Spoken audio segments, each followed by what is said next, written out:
What's poppin', players? Welcome back to a Two Penny Games review. This time, I've been playing Marvel Snap. I am your host, Tavin Bothel, here with my good friend and co-host, Connor Elliott. Say hello to the people, Connor. Hi. Connor, you have not been playing Marvel Snap. No. No. No, and I probably won't. You probably won't. So, for those of you who don't know, Marvel Snap is a mobile card game. I believe it can also be played on PC or whatever. But I'm playing it on my Android phone right here, in which it's a Marvel card game in which you're taking over control of these three different locations. The locations are all based within the Marvel universe. So you have New York, you have Wakanda, you have, fucking Doctor Doom's tower or whatever, Kingpin's apartment or, like just places like that. And the way it works is you'll place a card down. It has a energy cost and a power. The energy cost is how much energy it obviously costs to play that card. So there are 6 turns throughout a single match, and every turn your energy counter goes up by 1. So in turn 1, you have 1 energy, 2, 2, 3, 3, and so on and so forth.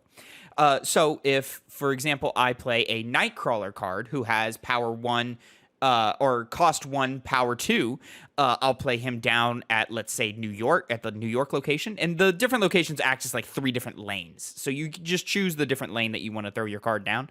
So let's say I throw Nightcrawler down in the left lane.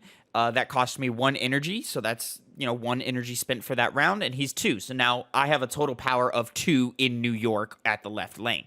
And then whoever has the highest power count at the end of the game wins that location. You need to win 2 out of the 3 locations to win the game. Ah, I see.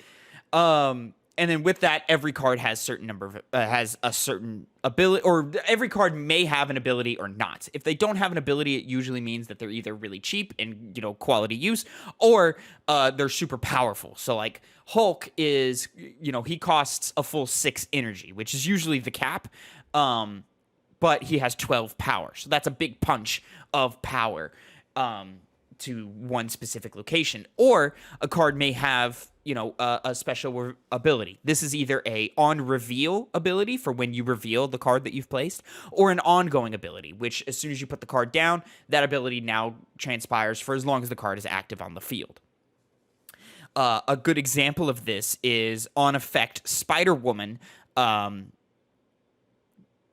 gives -1 power to everyone on the enemy team's side of that specific location. So if I put her down in New York, let's say my opponent has 2 or 3 cards in New York, those 2 or 3 cards will lose 1 power. If he puts a card down next turn in New York, Spider-Woman does not affect that card.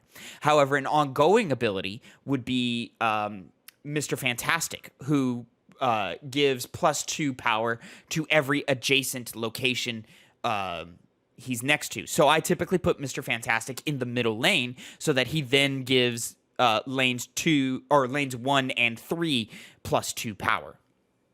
And so on and so forth. Every card is different. Iron Man, for example, has 0 power, but he doubles the power count of that location. So if your power count at the location is 6, he doubles it up to 12, so on and so forth. But he doesn't add any specifically on his own unless he's been affected by another card or a location, what can I call it? Each location has like its own gimmick. So, not all of them, but most of them do. So, for example, in the footage that I'm showing right now, you can see Nova Roma. When that location was revealed, both players drew a card. And then the Wakanda Embassy gives +2 power to cards in the player's hands. That's on reveal. How the reveals work, it's in the first 3 turns of the game. So turn 1, location left will reveal what it is. Turn 2, the second one in the middle will reveal, and then turn 3, the third one will. So when the Wakanda Embassy, who's in the 3rd lane, was revealed, whatever cards were in the player's hand gained +2 power, and that was it. It didn't continue throughout the game or else. And every location has different sort of circumstances that goes on. Like there are certain locations that every card loses 3 power. So like if you place a 2 power card, you'll actually lose power overall and start being in the negatives. And there's a sort of level of complexity there that is actually really fun and engaging because it's just complex enough to where you do have some thought, but games are quick and fast enough to where you're not being drawn out, and no card can be super, super complicated because these matches are so short. And the cost power ratio is already eating up a lot of that bandwidth that you have time to think about in the 6 turns that you have. So it's usually just +1, +2 prerequisite, depending on what the card is in terms of abilities. So far, it seems like a lot of the balance is really, really nice. You can really have your own type of personality in building your deck and swapping out cards that work best for you.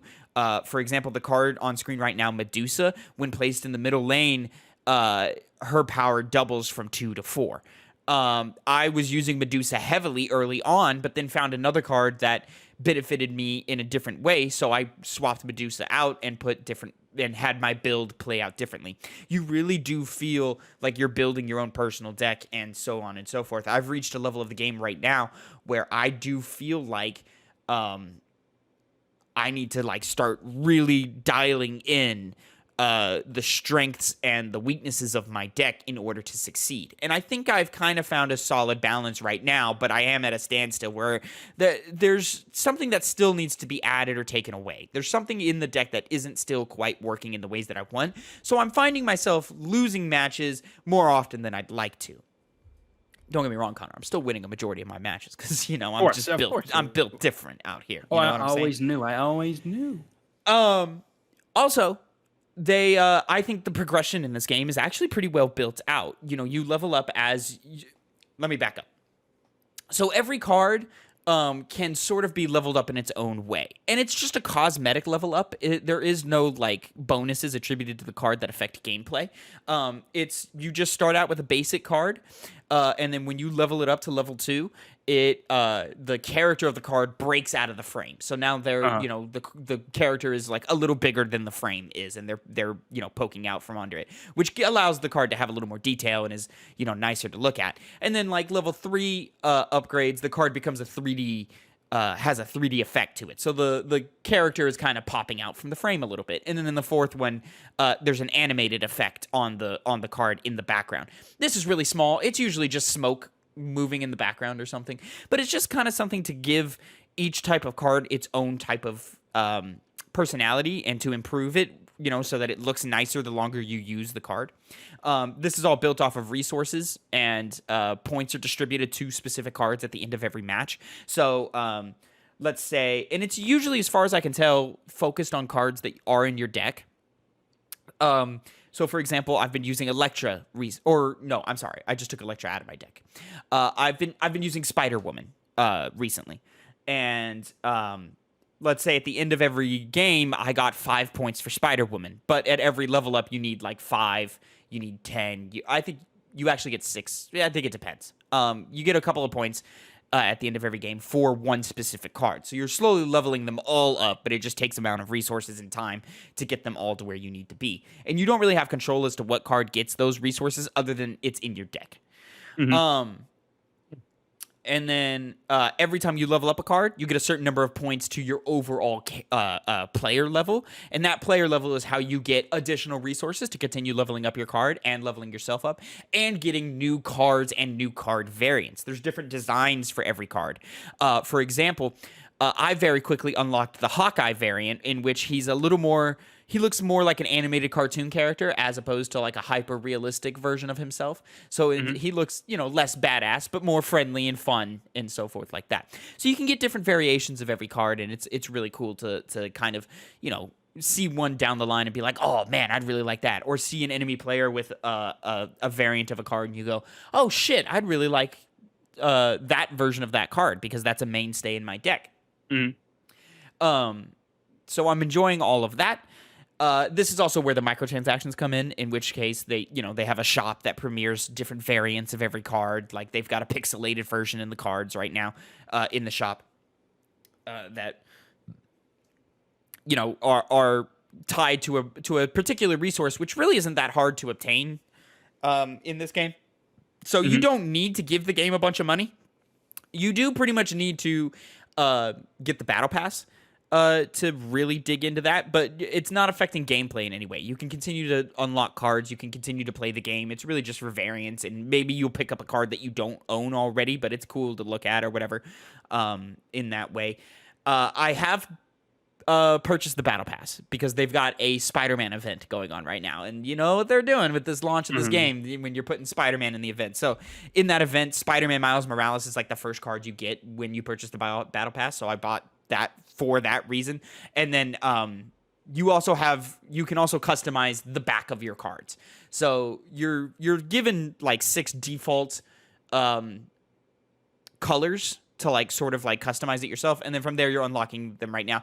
Mine right now has the default is just like it's the purple snap logo, and mine right now is the Marvel logo with a black back.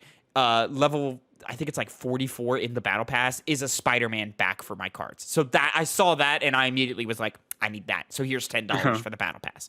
And I'm working my way towards that right now.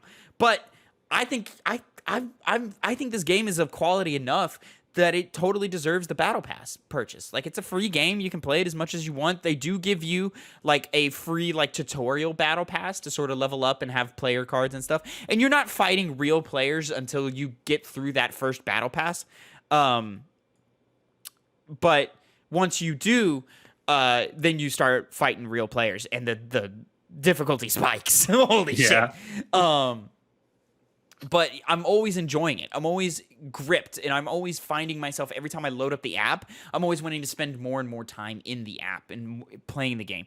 I went from, let me try it out, I heard it's fun, whatever, to I literally spent 2 or 3 hours in one of my first play sessions. Like, I just looked down, I was playing on my phone, and I looked up and I went, oh, fuck, I got to go do some homework. Like, I've put too much time into this game.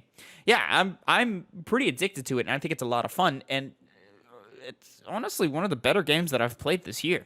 My biggest critique, my biggest complaint right now is there's no way to like play with friends. There's no way to it's just 1v1 games, but there's like no friend code. There's no invite system, nothing. You're just playing a random every single time. And that really sucks. Like, if there were a definitive like way to be like, hey, I want to play with you, or I want to play with Phil, then I should be able to do that. And it's just really unfortunate there's no way. I hope they add that later on down the line, and I hope they add it soon, because I'd really, really like that. It hasn't taken away my enjoyment of the game, but it would be nice to go, 3, 4, 5 rounds with, Phil, and, have us sort of tweak our decks against each other and, discover each other's personality while playing the game. But again, like, I'm really enjoying the fact that like the matches are pretty quick. They're only 3 to 5 minutes long max. And you're getting through it pretty quickly, and it doesn't require a whole lot of like, I'm not noticing my battery drain too much. Like, it's not crazy on the battery. I can even like lower the quality of the visuals to like improve my battery consumption, but it's really not that crazy. And I think the game has enough style and enough cool design and enough like flash to it to really visually keep me interested all the time. When you place a card, it usually animates in a way that a character would. For example, Nightcrawler does the little poof like thing when you put him down, which is pretty cool. Iron Man does like a little floating thing. Spider-Man Miles Morales flips onto the deck and stuff. Like, it's like little cool little flashes like that. I think this game is a good mix of like approachability. It's easy to play, easy to pick up, difficult to master. Complexity. There is a level of building your deck to where you have its own personality, but you don't get lost in all of the different ways that you could. It's not as deep as, say, a Magic the Gathering, but it is, more complex than Uno. You know what I'm saying? Yeah. So I'm enjoying all of that. Every match feels unique. And I'm actually pretty impressed with this game, and I'm going to continue playing it at least through the end of the year, and definitely until I can get my Spider-Man backs for my cards, because that's really what I'm just looking for now. This game came out of nowhere and impressed me severely, and I think it's a lot of fun, and I totally think it's worth downloading and giving a try. it's something I do every time I go to the bathroom, every time I'm waiting in a line, every time I'm, waiting for something else to start. I pull out my phone and I play 2 or 3 matches of this, and then I, put it away and stop thinking about it. And in those little bite-sized moments, I'm constantly feeling progression, leveling up my cards, leveling up my player level, getting new cards, swapping them out, leveling those up, getting new variants, getting new player icons, getting new backs of cards. Like, I'm constantly feeling a level of progression that I think in other mobile games I wouldn't. There are no timers. You can play as much as you want. There's no like, hey, you just took 3 losses in a row, you can't play anymore. Or there's no like, hey, you just played 5 games, go wait for an hour before you can play another one, or anything like that. You play as much as you want for as long as you want. And all of the microtransactions are put up on the cosmetic front. And so yeah, I'm having a really good time with Marvel Snap, and I fully recommend it. Who would have Connor, thought? how do you feel about what you're seeing here? Well, it looks like a solid card game, but not really my thing, ultimately, I would have to say. Okay, fair enough. But hey, I mean, is it going to be like one of the best top games of the year? It may or may not be on my list right now. Pretty low on the list, but it's there. It's there. That's all I meant. It knocked off Triangle Strategy. Saying that much, saying that much, and it knocked a couple other games down too, and it might knock another one. I haven't decided because I'm really enjoying it. But there's not a lot of depth. It's a mobile game. But it's a really good one, and I fully recommend it. And I think it's an example of how games can thrive in this space. So yeah, it's a solid fucking time. Give it a try. Is the most I can say. Anyways, ladies and gentlemen, that is it for the Two Penny Games Cast, episode 118. Thank you so much for watching and listening on youtube.com/2pennygamescast or mainstream podcast services of your choice.